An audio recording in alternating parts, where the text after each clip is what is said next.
done. The Japanese proclaimed themselves the liberators of Asia from white colonial rule. Asia was, they said, for the Asians. No, it's a joke, honey. They came in as conquerors and as superior beings. There was no doubt that they were the masters.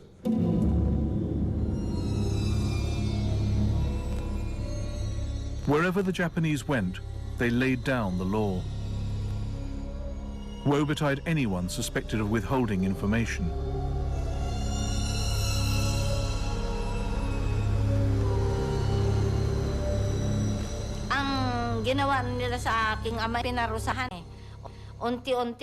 They tortured my father.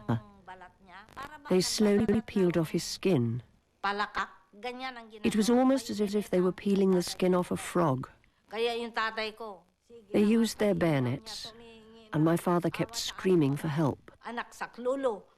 He asked us children for our help, and he asked the Japanese to forgive him, even though he'd done nothing wrong. He said to them, "Please stop, I'm in agony.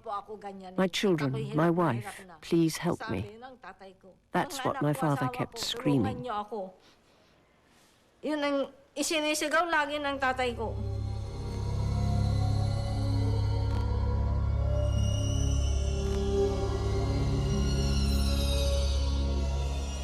Japan had ousted the old colonial powers and held 140,000 of their soldiers captive.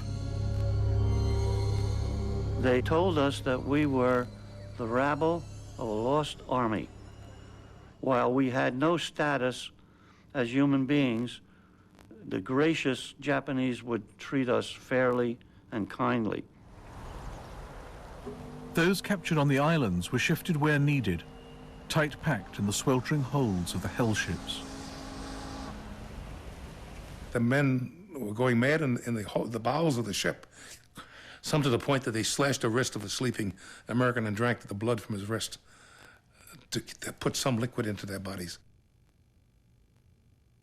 60,000 POWs, half of them British, were jammed into goods wagons and transported to Thailand, clinging to humanity in humiliating conditions. Nearly everybody had gut trouble, dysentery, diarrhea of some sort, and you can imagine the problem of the people so crowded.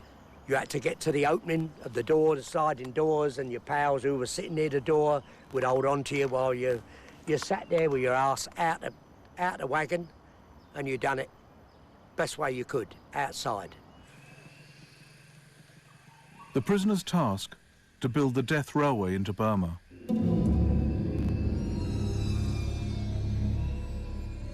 They gouged out cuttings. They spanned ravines, all by hand.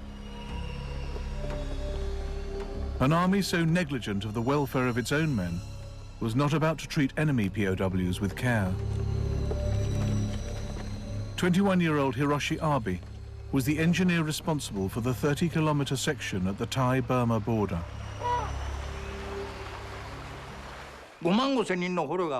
When all those prisoners came up into the mountains, what was there ready for them?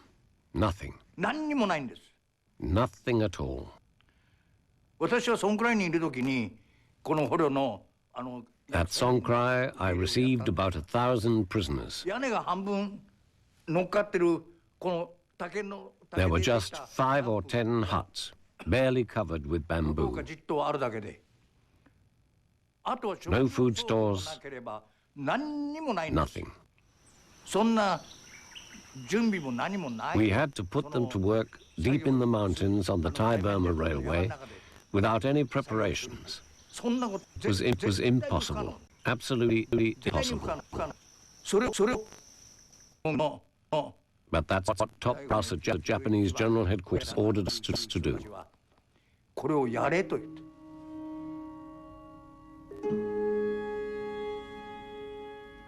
Using press-ganged Asian labor as well, the Japanese set out to build 250 miles of line in just 16 months. The Japanese just used to say, "Speedo, speedo, speedo." It was one word they knew and understood. we knew and understood. And then they said Speedo, it really meant Speedo. And they had a task to finish. And they told us it didn't matter. If you all, we'll build the rail. You had to survive. 3 annual number. One was sick, the other 2 could tend to him, take care of him, or anything like that. You had to have him, of course. Tony, rest his soul, it could have been 3/4 to a mile. The last, he carried me on his back into that camp.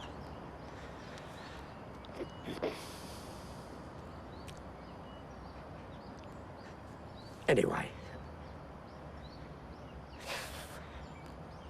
I remember sitting in a little running creek at the 75 kilo in June, trying to cleanse myself. I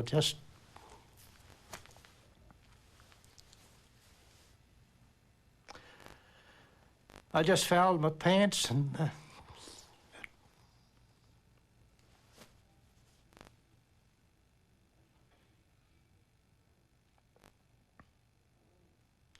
tried to clean myself up the best I could, being helped back to my bunk, which was 2 tiers up by a friend who, with his arm around me to help me get back to my quarters.